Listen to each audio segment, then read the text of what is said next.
One whose star has faded considerably is Congresswoman Liz Cheney from Wyoming. She, of course, is chair of the Republican conference, and that's creating some real problems for the Republican Party.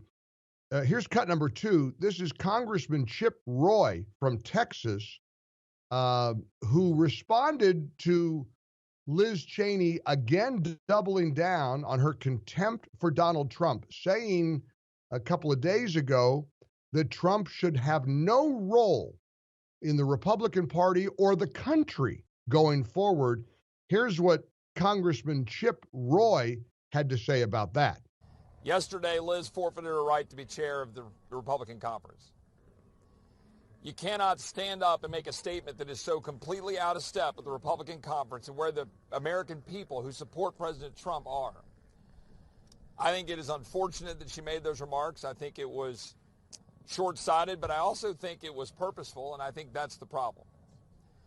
And I think that it is time for us to have another conversation about the leadership of the Republican conference with respect to what Congresswoman Cheney, who, again, I consider a friend, said. You know, this is an existential crisis for Republicans if they don't deal with folks like the Never Trump faction of the party. They've got to take them out of leadership posts. Liz Cheney, I'm sorry, you think this is a big tent issue?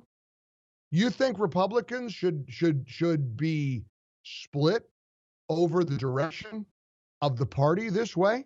Even Mitch McConnell, who said scathing things about Trump after the January 6th riots, is now saying he would support Donald Trump if he were the nominee in 2024. Here's cut 1.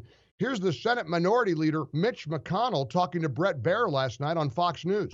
Well, there's a lot to happen between now and 24. I've got at least 4 members that I think are planning on running for president, plus some governors and others.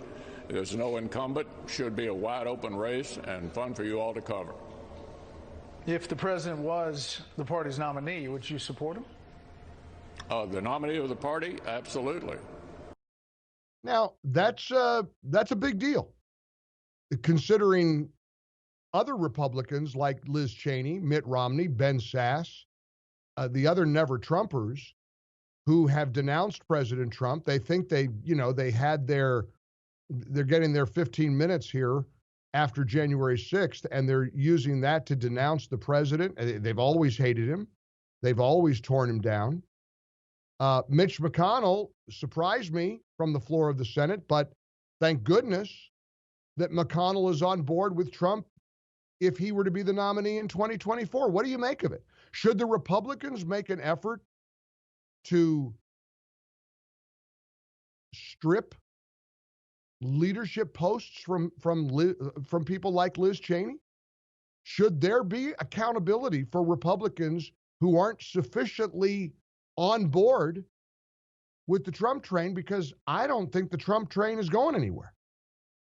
And I don't know what it looks like. I don't know what Donald J. Trump himself decides to do.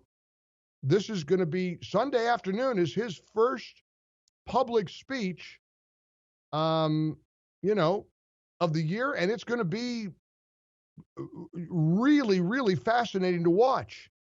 But where are you on this? What do you make of the Liz Cheneys of the world? Should they be? I mean, you tell me how because there's 2 ways the Republican Party could go. I've heard the argument, well, it's a big enough tent. You can have do some divisiveness. You can have differing views on the Trump phenomenon in 2021 and beyond. Or do you say lead, follow, or get out of the way? If Liz Cheney's not on board with Trump, then the Republicans shouldn't be on board with her in a leadership post.